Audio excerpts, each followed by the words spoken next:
Hi everyone, we are first group. Our group member are 李雪儿、陈静怡、潘玉恒 and 郭溥仪.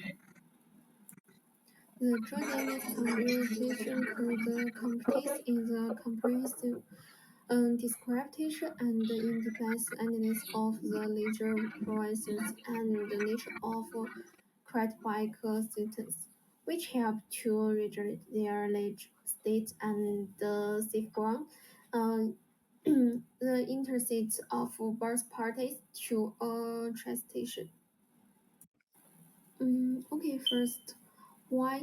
Why is important to determine the ledger natures of the correct account? If this rejects a long contract, the bank may use the customer deposits, but is also obliged to repay it.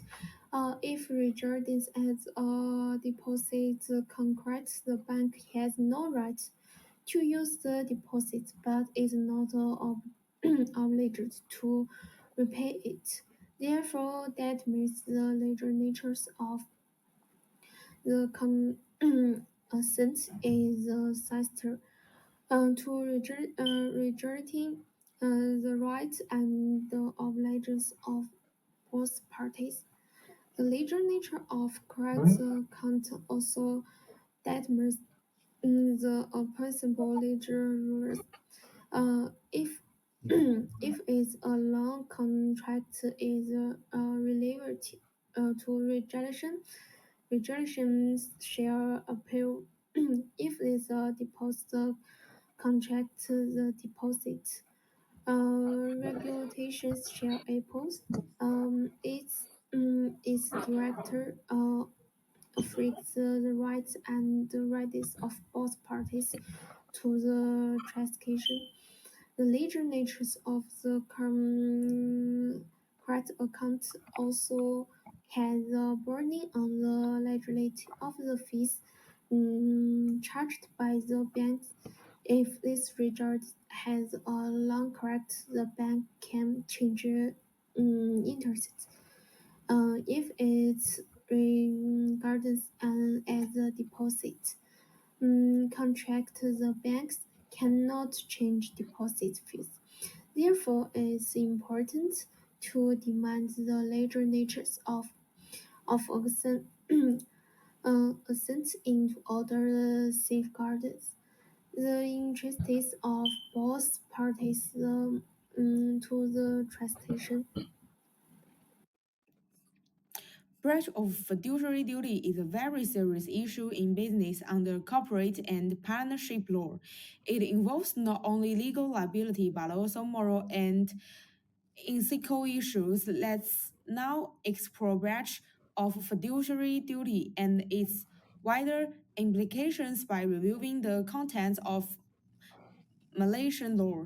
First is the definition and importance of fiduciary duty, which is the duty of the partner, director, or officer to act with the utmost good faith and fidelity in the performance of his or her duties for the benefit of the business and other stakeholders. This duty includes financial transparency and disclosure of information, as well as avoiding conflicts of interest and ensuring fair decision making. Fiduciary duty is an important principle that partners and company directors are required to observe under the Malaysian Partnership Act 1961 and the Companies Act 2016. For example, partners have a duty to be accurately informed of the facts and to be fully informed of the business of the partnership, while directors are required to act in the best interests of the company and avoid all forms of conflict of interest. Secondly, a breach of fiduciary duty in the management of a partnership or company can have a number of major consequences, including legal liability. Partner and directors who breach their fiduciary duty are responsible for their actions and may be subject to legal sanctions and liabilities under Section 15 of the Malaysian Partnership Act 1961 and Section 213 of the Companies Act 2016. For example, in Perseverana case, the court held that if one partner fails to discharge a fiduciary duty in good faith, the other partner is entitled to a share of a portion of the resulting profits. Breach of fiduciary duty usually leads to breakdown of trust between the partners or directors and the company, which can seriously affect the proper functioning and development of the business. For example, Jordanian company law emphasizes the strict enforcement of fiduciary duties, the breach of which can lead to a serious crisis of trust. Economic loss, breach of fiduciary duty can cause direct economic loss to the business, as well as affecting to the reputation and market position of the business. For example, in Malaysia, Section 591 of the Company Act 2016 expressly provides for liability for false and misleading statements. Last is to prevent breach of trust, firms and partners should take the following steps. Clear partnership agreements and articles of association. Detailed partnership agreements and articles of association should clearly set out the rights and obligations of each partner and director. In particular, provision on financial transparency and disclosure. Regular auditing and monitoring should issue the all partners and directors comply with financial and regulatory regulation and maintain the financial health and operational transparency of the business. Training and education.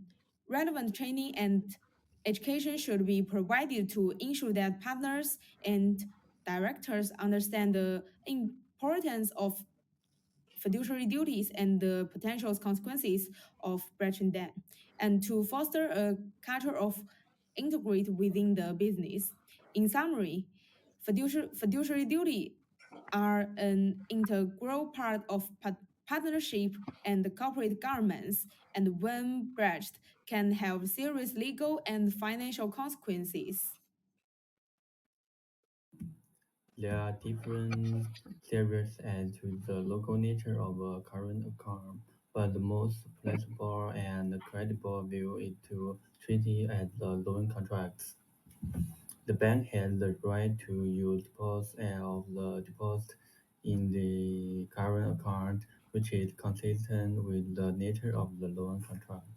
The bank's obligation to repay the deposit within the agreed period is also consistent with the characteristics of a loan contract. Banks do not usually charge fees or commissions on demand deposits, which is inconsistent with the characteristics of deposit contracts. The law provides that a deposit shall be considered a loan contract if it is expendable money and the depositor allows the depositor to use it.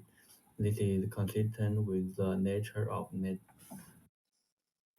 Hello, I'm Gob. Let me conclude for you. Through this study, it became clear that the current legal status of accounts in Junior commercial law is relatively simple and weak. This leads to the inability to provide comprehensive and effective regulation and supervision of the use of funds in banks in practice. The lack of legal supervision leaves banks with a number of potential risks in the management of their deposits.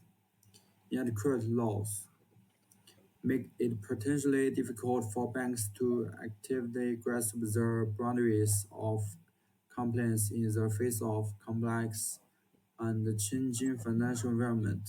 This not only tends to lead to not compliance by the banks themselves in the course of their operations, but may also prevent the rights and interests of depositors from being adequately safeguarded.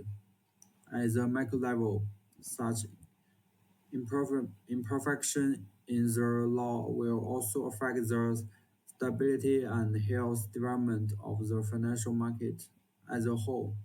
The lack of clear and strong legal constraints may trigger a waning of confidence among market participants, thereby affecting the flow of funds and the effective allocation of resources.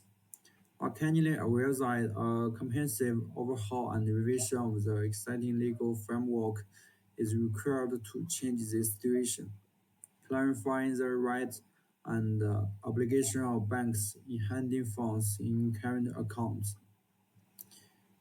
establishing a sound supervisor mechanism, and increasing penalties for non-compliance are all essential measures. At the same time, financial education should also be strengthened to enhance the legal awareness of bank practitioners and depositors so as to form a favorable atmosphere for the whole society to monitor and maintain the financial order together.